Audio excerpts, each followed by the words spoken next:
In the quiet town of Nyandala, nestled between rolling hills and rust-colored earth, lived Lulu, a sharp, artistic 22-year-old with wild natural hair and a growing following on TikTok for her spoken word poetry. She was raised by Abel, a stern but loving woman she believed was her mother, though she was actually her grandmother, and her older sister, Sophia, a stylish, soft-spoken woman, 15 years her senior, who worked as a nurse in the city. Sophia would visit every few weeks, always bringing gifts, sketchbooks, perfumes, soft scarves, and city gossip. Lulu adored her. To Lulu, Sophia was the cool older sister who understood her in ways Abele never could. Where Abele barked Bible verses, Sophia whispered gentle wisdom.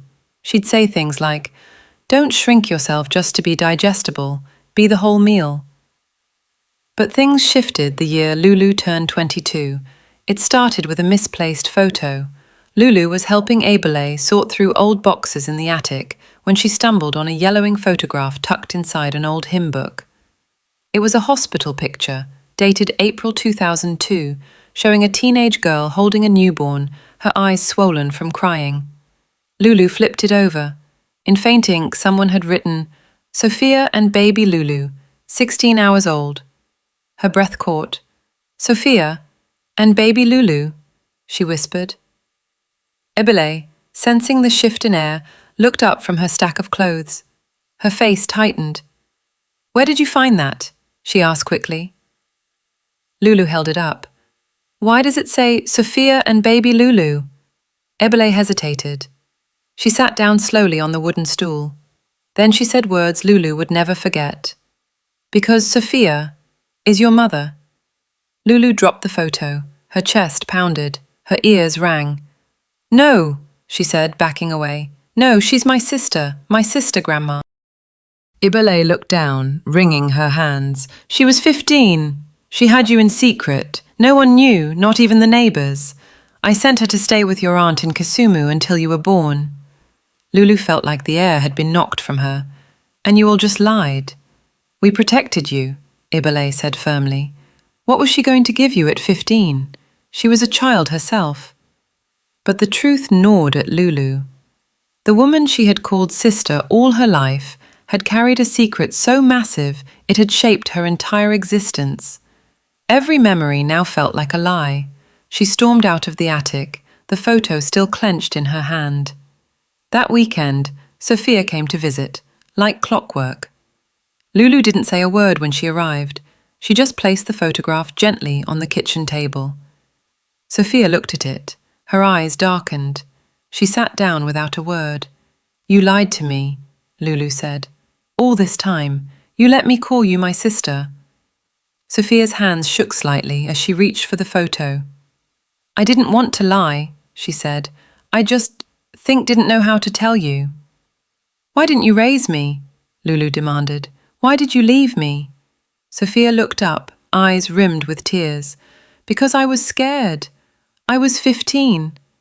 My boyfriend vanished the moment he heard I was pregnant. Ibele hid the pregnancy from everyone. When I gave birth, she held you first. I didn't even name you. She said it was better if you thought she was your mother. And I was your sister. She said it would give you a normal life. And I agreed, because I was broken and ashamed." Lulu's anger flickered, but her pain was louder. "I needed a mother, not a sister who lied every time I asked where I came from." Sophia wiped her cheeks. "I stayed close. I came every month. I helped with school fees. I sat in the front row when you performed your poems. Every scarf I gave you, every word I whispered, I was being your mother in the only way I was allowed." Tears streamed down Lulu's face. "Do you even want to be my mother now?" she asked. Sophia got up and walked over, slowly. "I never stopped being your mother. I just didn't know if I was allowed." She opened her arms, but Lulu didn't move. Not yet. The days that followed were heavy. Ebele apologized in her own stern way, by cooking Lulu's favorite meals and saying softly, "I was trying to do what I thought was right." But Lulu needed space. She would stay in her room and pour her heartbreak into poetry. She couldn't bring herself to speak to Sophia. She avoided her calls and left her messages unread. Her chest felt like it held 1,000 unsaid things, all of them sharp. But pain is strange. It doesn't always scream. Sometimes it just sits, and Lulu found herself sitting with it, more than running from it. She remembered the small things, the way Sophia always held her hand tightly when they crossed busy roads, the homemade birthday cards written in Sophia's delicate handwriting. "To my little star, shine on." The night of her first heartbreak, when Sophia held her on the couch for hours and said, "It hurts now, but it won't always." Those memories weren't lies, they were love, complicated, quiet love. So one Sunday, 3 weeks after the photo, Lulu took a bus to the city. She didn't tell anyone. She just walked up the stairs to Sophia's apartment, heart thudding in her throat. Sophia opened the door in a robe, hair undone, surprise blooming across her face. Lulu didn't wait. She walked in, dropped her bag, turned around and said, voice trembling, "I'm angry, still." Sophia nodded, silent. "I feel robbed," Lulu continued. "But I also remember that when I was 5 and had malaria, you stayed up 3 nights, singing me lullabies. When I was 12 and wanted to quit poetry club, you talked me back in. And when I was 17 and flunked math, you showed up with pineapple cake and said, 'So what?'" Sophia's eyes filled. "So maybe," Lulu whispered, "you were mothering me all along, and I was just too young to know what that looked like." Sophia stepped closer, unsure. Lulu took a breath. "I'm not saying it's all okay, but I don't want to lose you twice." Then she did something she hadn't done in years. She leaned in, placed her forehead against Sophia's chest and whispered, "I'm not ready to call you my mother yet, but in my heart, that's who you are." Sophia wept, not loud, just a quiet trembling. That was the beginning. It didn't happen overnight.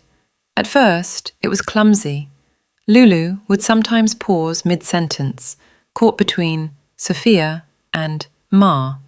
Sometimes she'd say nothing at all, just look at her. But healing crept in through the cracks. One tea shared on the balcony, one old photo album reopened, one poem rewritten with new eyes. Then, one day, during a live spoken word event, Lulu stood at the mic, scanning the crowd. Her voice clear, she said, "I want to thank someone very special in the audience today. She carried me into this world. She carried my pain even longer. She wore silence like armor, until I saw the truth beneath it.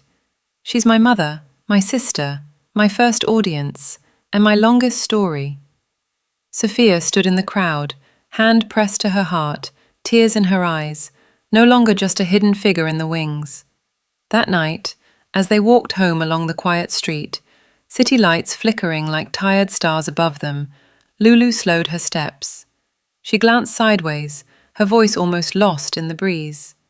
"Ma, did you like the poem?" Sophia stopped walking. Her throat worked around a reply, but nothing came out. Her eyes shimmered with emotion, lips parting in a shaky breath. She simply nodded. But Lulu wasn't done. She reached out, gently took Sophia's hand and said softly, "I meant every word. You were there, before I ever knew how to name what love was. Even in silence, you were telling me the story." Sophia let out a quiet sob, then a laugh, wiping her face. "I always wondered if I'd ever earn the right to hear you call me Ma." Lulu squeezed her hand. "You already did. I just needed time to find my way back to you." They walked the rest of the way in silence, not heavy this time, but warm, a silence full of knowing, of forgiveness, of beginnings. As they reached the door, Lulu turned once more and whispered, "Next time I perform, I want you beside me, not in the crowd, but beside me." And for the first time in 22 years, Sophia didn't feel like a secret. She felt like a mother. Thank you so much for watching. Please like, share and subscribe to this channel for more stories.